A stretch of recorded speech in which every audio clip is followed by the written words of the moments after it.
The scorching sun blazes over a barren quarry where prisoners labor under brutal conditions. An explosion tears through the rock face, sending chunks of stone tumbling down. A group of hardened prisoners work relentlessly at breaking massive boulders with sledgehammers. Among them is John Rambo. Suddenly, Rambo is ordered to stop immediately. He follows the guard towards the prison perimeter fence. Waiting patiently by the fence is Colonel Troutman, an older man with a stern yet familiar expression. Troutman catches Rambo's gaze, his eyes filled with a mix of concern and urgency. With the guard sent away, Troutman speaks quietly but firmly. He reminds Rambo of their shared history, the brutal Vietnam War, and Rambo's time as an elite Special Forces soldier under his command. He explains that, despite everything, Rambo is needed again. I've seen worse. John, I told you that I'd help you when I could. You can't possibly want to stay here for another 5 years. Just hear me out first. Your name was dug out by the computer as one of 3 most able to complete the mission. Recon for POWs in Nam. Why now? Why me? Prison camp you escaped from at 71's a target area. Nobody knows that terrain better than you do. Troutman reveals that American prisoners remain trapped deep within enemy territory, in the same jungle camp where Rambo once suffered and escaped. The government has no one better suited to navigate the deadly terrain and confirm if these soldiers are still alive. Rambo listens with a guarded, silent demeanor. Memories of torture and betrayal flicker behind his eyes. He's far from eager to return to a nightmare he thought he left behind. But the alternative, 5 more years breaking rocks under the merciless sun, feels even more unbearable. Troutman offers a stark bargain. Complete this mission and make it out alive, and Rambo will receive a presidential pardon and be reinstated temporarily in the army. A chance at freedom and redemption. The weight of the choice presses down on Rambo, hinting at a final mission that could change everything. I want you to know that I did what I could to keep you out of here. The story continues with Rambo agreeing to take on the mission.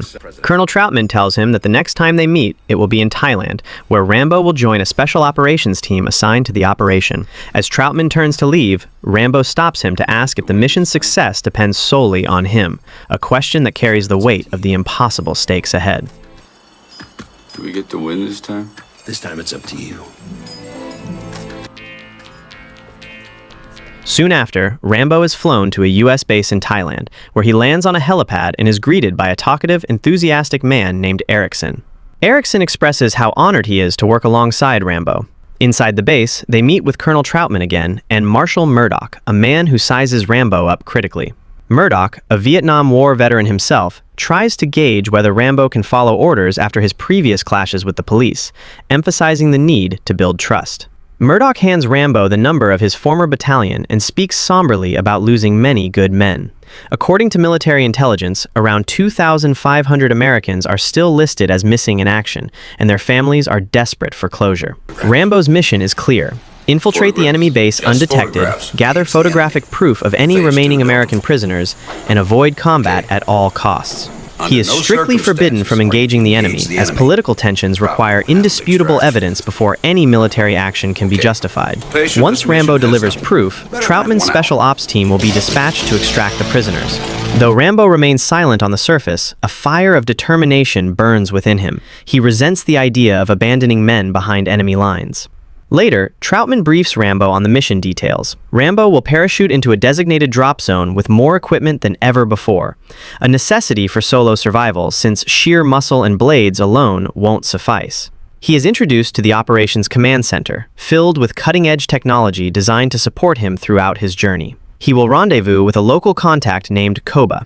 Despite Murdoch's confident assurances that the mission will go smoothly, Rambo mutters a warning that in Vietnam, no one is ever truly safe. Murdoch begins to sweat and quietly pulls Troutman aside. Troutman reassures him there is no better man for this mission than Rambo, the finest soldier of the Vietnam War, a man who embodies the might of an entire war machine and is driven to win a war others lost, willing to lay down his life without hesitation. Before deployment, Rambo meticulously sharpens his combat knife, loads his rifle, and packs explosive arrowheads. Troutman wishes him luck, reminding him he has 36 hours to complete the mission and reach the extraction point. In a private moment, Rambo quietly tells Troutman he knows Murdoch lied about the battalion. His unit was stationed elsewhere. He makes it clear that he trusts only Troutman and is unlikely to follow anyone else's orders. Erickson pilots the plane as it lifts into the sky. On the ground, Murdoch and Troutman watch the departure. Murdoch cynically muses that Rambo probably won't find any prisoners and suspects the real mission goal is to placate public opinion, not save lives. But Rambo is determined to prove them wrong. When it's time, Rambo jumps into the night. His costly gear fails almost immediately. His parachute gets stuck, dragging him perilously close to the plane's engine. Shit, what's happening? The turbulence! He's hung up! Cut him loose! I can't free him! Station red. He's hung up. What do you mean he's hung up? What happened? Panicked, Murdoch orders mission abort, but Rambo cuts himself free with his knife, dropping his heavy pack into the jungle and barely escaping. Stripped of most equipment, Rambo lands in darkness and becomes untraceable. On the ground, Rambo moves swiftly through the dense jungle, slipping under branches, evading snakes, and following his compass with unwavering resolve. He arrives at the meeting point and quietly approaches a solitary figure wearing a traditional Vietnamese hat. Drawing silently, Rambo captures the person, only to discover it is Koba, the local contact. Koba reveals the prisoner camp has been empty for some time, making Rambo's grueling trek futile. However, there is one last plan. They head to a pirate outpost, a refuge where locals can help them evade patrols. Tense but cautious, the cash exchange for the pirates' aid goes smoothly. A boat takes them upriver, where Koba questions Rambo about his past and why he returned to Vietnam. Rambo says that after returning to America, he realized the war never really ended, it just changed shape. In war, at least, he feels free. Koba shares her own story. She joined intelligence to replace her late father, longing to leave behind a life of death for a peaceful existence in America. She is puzzled by Rambo willingly embracing danger, but he bluntly states that he is expendable. If he doesn't show up, no one notices. She clutches a lucky charm. Rambo counters with his combat knife, his own talisman. What is this? Bring me good luck. What bring you good luck? Meanwhile, Troutman pushes toward the extraction site, hoping Rambo will make it. Murdoch tries to block the effort, indifferent to the soldier's fate, but Troutman insists and gains approval to proceed. After nightfall, Rambo and Koba reach the camp, which is eerily quiet and deserted. As they cautiously move inside, a woman arrives, signaling it's a visiting day for the guards. Rambo prepares his bow to slip inside, but ignores Koba's warnings and cuts through the wire fence. You're not going in there. What about orders? No more orders, Cole. Inside, the camp appears abandoned, but faint moaning leads Rambo to a filthy building packed with sick, starving American prisoners crawling with rats. Outside, he rescues a soldier named Banks, tied and terror-stricken. Together with Koba, they evade guards at a bridge, silencing one with a throwing knife and another with an arrow as Koba narrowly escapes capture. Moving as a tight-knit group, they flee the camp, with Rambo promising to return for the rest. There are others. The next morning, Vietnamese troops discover the bodies and begin pursuit. Banks, weak but resolute, tells Rambo prisoners are constantly moved and forced into labor, unaware the war ended 10 years ago. They reach the river and board the pirate boat, only 2 kilometers from the extraction point, where Troutman and Erickson await. Suddenly, an intercepted transmission alerts Vietnamese patrol boats, dispatching them to intercept. The pirates betray Rambo, seizing his weapons to claim a reward. Reacting swiftly, Rambo kills the traitors with hidden push daggers, grabs a rifle, and orders the others to jump overboard as gunfire erupts.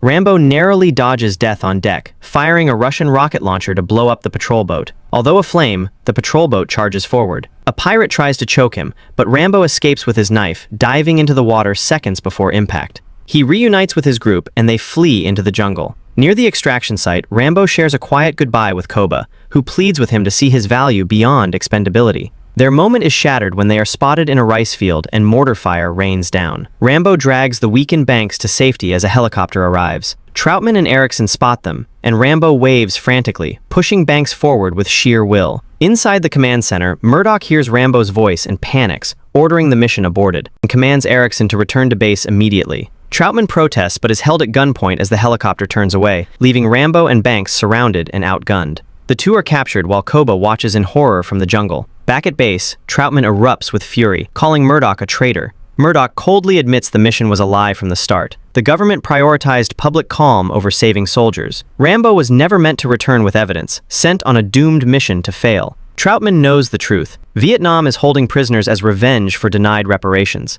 Murdoch warns Troutman to swallow his pride, hinting that releasing the prisoners could spark another war. Troutman calls Murdoch a bastard and storms off, warning that the biggest mistake was sending Rambo. Meanwhile, Rambo endures brutal torture, buried up to his neck in filth, covered in leeches, arms chained in iron cuffs. Banks and other prisoners are caged nearby. A Soviet helicopter arrives, carrying Lieutenant Colonel Podovsky, who orders Rambo cleaned and brought for interrogation.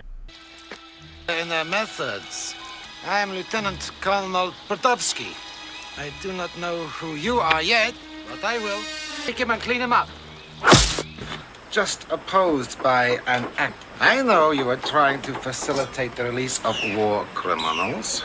First of all, I wish you to radio your headquarters and say that you have been captured and condemned for espionage activities, and that no such criminal aggression should be attempted in the future, or they will meet with the same fate as yours. Urging Rambo to contact American superiors and warn them off further spying. Rambo spits in his face. Sergeant Use switches to harsh electric shocks, but Rambo refuses to break. Podovsky reads intercepted messages revealing Murdoch ordered the mission abort, abandoning Rambo to die. Despite electric shocks, Rambo stays silent. At that moment, Koba sneaks into the camp disguised as a comfort woman. She swiftly kills a guard and arms herself. Podovsky brings Banks to pressure Rambo. Use burns a mark into Rambo's face and threatens Banks with a knife, but Banks urges Rambo not to surrender. Finally, Rambo agrees to cooperate outwardly, speaking on the radio in English as if surrendering, but Koba hears his voice and rushes to the hut. At the US base, Murdoch and Troutman hear Rambo's voice crackle through the radio. Rambo calmly demands to speak to Murdoch. The stage is set for confrontation. Rambo simply replies, "Put Murdoch on the line." Murdoch, I'm coming to get you. Rambo grabs the microphone stand, his only weapon, and hurls himself into the fray. Koba unloads his gun from below. Rambo shocks Ein with cold vengeance, raises through the wall, snatches back his knife, and the escape is on. Together, they race for the fence, cutting down enemies with ruthless precision. Rambo lifts Koba through the barbed wire, never hesitating, then vanishes into the darkness of the jungle. Helicopters and trucks are unleashed, but Rambo lives for moments like this. Stalked by hunters, he becomes the shadow no one can catch. In the dense wilderness, he leads Koba, wounded and desperate, pushing onward because predators don't survive in his world. The prey does. As dawn breaks, Koba mends Rambo's wounds. The moment is raw and real. "I won't forget you didn't leave me behind," Rambo says quietly. I won't forget it. Thanks.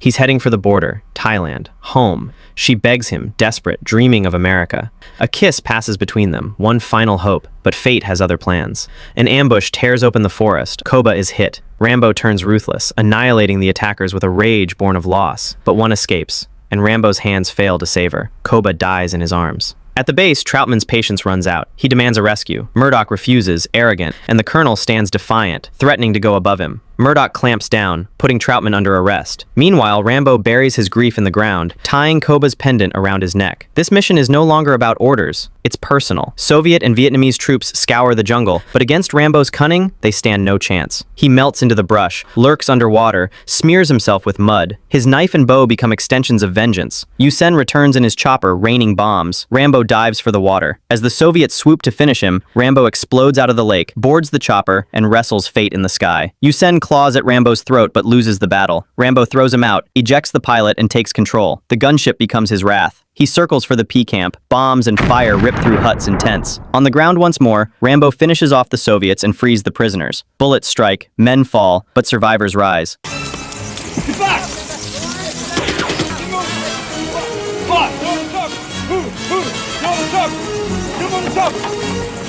He takes off with the surviving Americans. Podovsky charges in a mighty gunship, unleashing hell. Rambo dodges, his battered chopper barely staying airborne. He lands on the river, the enemy closing in. Podovsky thinks he's won. He prepares the last shot, but Rambo rises, launches a rocket. The enemy explodes, flaming debris showering the jungle. Rambo struggles to keep the chopper alive, rallies for help. "Lone wolf calling wolf den!" Murdoch panics and flees. Back at base, Rambo lands the chopper, barely holding together. He grabs the M60, marches inside. No words exchanged. Troutman watches, knowing what's next. Inside the ops room, Rambo opens fire, destroying computers and control panels, sparks lighting the destruction. Then he kicks down Murdoch's door. The coward scrambles, pleading orders from above, but Rambo pins him, knife raised, humanity holding back vengeance.